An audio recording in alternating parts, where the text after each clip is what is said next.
بسم اللہ الرحمن الرحیم۔ السلام علیکم ورحمۃ اللہ وبرکاتہ۔ تمام دیکھنے اور سننے والوں کو اور تمام اہل ایمان کو حافظ وظائف ٹی وی کی طرف سے دلی عید مبارک۔ ناظرین، عید الاضحیٰ کے متعلق مختصر سی بات کے بعد آپ کو آج کا وظیفہ بتائیں گے، جو کہ سورۃ الکوثر کے متعلق ہے۔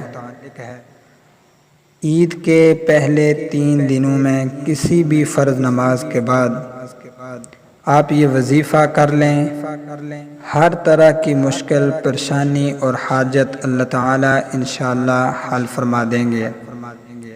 ناظرین، عید کے 3 دن نہایت ہی فضیلت اور عظمت والے دن ہیں۔ عید الاضحیٰ کے یہ 3 دن بہت ہی برکت والے دن ہیں، کیونکہ اہل اسلام حضرت ابراہیم علیہ السلام کی سنت کو زندہ کرتے ہوئے جانوروں کی قربانی کرتے ہیں۔ قرآن پاک میں قربانی کا مقصد واضح الفاظ میں بیان کیا گیا ہے۔ سورہ حج کی آیت نمبر 37 میں ارشاد باری تعالی ہے، اللہ تعالیٰ تک تمہاری قربانیوں کا گوشت پہنچتا ہے اور نہ خون، بلکہ اس تک تمہاری پرہیزگاری پہنچتی ہے۔ اس لیے اللہ تعالیٰ نے ان جانوروں کو تمہارے تابع بنا دیا ہے۔ اس بات کے بدلے میں اللہ نے تمہیں ہدایت بخشی ہے، اور اس کی بڑائی بیان کرو، اور اے پیغمبر نیک لوگوں کو خوشخبری سنا دیجیے۔ ان آیات میں صاف صاف بیان کر دیا گیا ہے کہ قربانی کا مقصد کیا ہونا چاہیے، اور ایک مسلمان کو قربانی کس نیت سے کرنی چاہیے۔ آپ جتنی محبت اور اخلاص سے اپنے جانور کو قربان کریں گے، اس کا اللہ تعالیٰ آپ کو بہتر بدلہ اور ثواب عطا فرمائے گا۔ عید قربان ہمیں انسانی اخوت، بھائی چارے اور ایثار کا درس دیتی ہے، اور سنت ابراہیمی سے ایک اور چیز ہمیں پتہ چلتی ہے، وہ ہے حکم الہی کو تسلیم کرنا، یعنی اللہ تعالیٰ کے ہر حکم کو سر تسلیم خم کرتے ہوئے اس پر عمل پیرا ہونا۔ اللہ تعالیٰ ہمیں اپنے احکامات پر عمل کرنے کی توفیق عطا فرمائے۔ ناظرین، ایک بہت ہی مجرب عمل لے کر ہم آپ کی خدمت میں حاضر ہوئے ہیں۔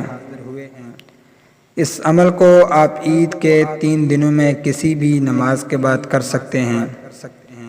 فرض نماز کے بعد 7 مرتبہ درود ابراہیمی پڑھ لیں، پھر اس کے بعد سورۃ الکوثر کو 129 مرتبہ پڑھنا ہے، پھر آخر میں 7 مرتبہ درود ابراہیمی پڑھ لیں۔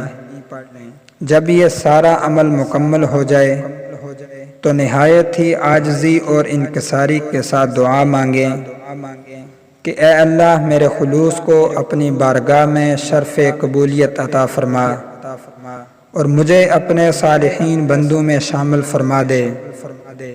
پھر اپنی حاجت کو اللہ تعالیٰ کے سامنے رکھتے ہوئے دعا مانگیں، تو انشاءاللہ جو بھی آپ کی حاجت اور ضرورت ہوگی اللہ تعالیٰ پوری فرما دیں گے۔ اس کے علاوہ جو بھی آپ کا مسئلہ ہے، اس وظیفہ کو مستقل اپنا ورد بنا لیں تو ہر مسئلہ آپ کا حل ہو جائے گا۔ جیسا کہ ہم نے آپ کو بتایا کہ عید الاضحیٰ کے 3 دن نہایت ہی عظمت اور برکت والے دن ہیں، اور یہ عمل بھی بہت ہی ببرکت ہے۔ اس لیے ان 3 دنوں میں اور بھی زیادہ عمل کرنے کا فائدہ ہوگا، اور آپ کے حق میں بہتر بھی ہوگا۔ انشاءاللہ یہ عمل کرنے سے آپ کی زندگی بدل جائے گی، رزق میں برکت اور کشادگی پیدا ہو جائے گی۔ ناظرین، اللہ تعالیٰ سے دعا ہے کہ اللہ ہمیں عید جیسی خوشیاں بار بار نصیب کرے، اور ہم سے درگزر کا معاملہ فرمائے، اور ہم سب کو اپنا حفظ و امان نصیب فرمائے۔ ناظرین، امید کرتے ہیں آپ کو ہماری یہ ویڈیو پسند آئی ہوگی۔ اگر ویڈیو پسند آئی ہے تو لائک کر کے شیئر ضرور کر دیں، تاکہ کسی اور کو بھی اس چیز سے فائدہ ہو جائے۔ اور ہمارے چینل کو ضرور سبسکرائب کرتے جائیے گا۔ تو ملتے ہیں ناظرین اگلی ویڈیو میں، تب تک کے لیے اللہ حافظ۔